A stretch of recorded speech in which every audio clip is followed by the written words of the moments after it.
I kad smo kod sponzoruša, izvini što gledam u tebe slučajno, jao, vesele 90-te, kakva je to moda bila, brate. Tarzanke, šjabanke, kožne jakne, kurtonke, pederuše, kalja s krstom, medalju s gravurom, pokojno Debra, Jana, Marakani, dole šalvare, prange, učega, Air Maxa, zavrte, brate!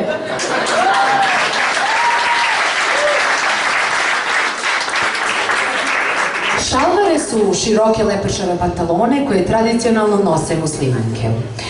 U Srbiji 90-ih nosili su ih muškarci. I ne kaže se šalvare, nego šalvare sa š, kao šane. Što šarenije, to bolje. Mislim, ništa kao šarene šalvare ne može da istakne muškost na muškarcu. Još kad se upaše jakna u njih, onda ti onako lepo sve. Dezena je bilo raznih, motivi su se češće i ređe ponavljali. Ako bi duže gledao u takvu šaru, čovjek bi mogao da oboli od šizofrenije.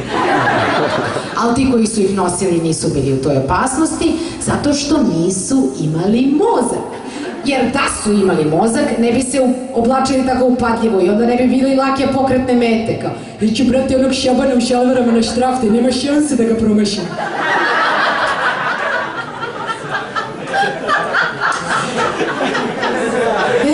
Nakon 90-ih kreće era menadžera. To je kao u Bibliji, kao posle rojeva muva pojavili su se skakavci.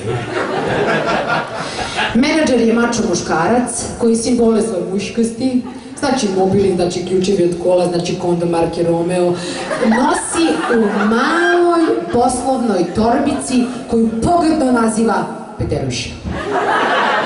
Pederuša je najlepša kada je onakva kakvu imaju svi.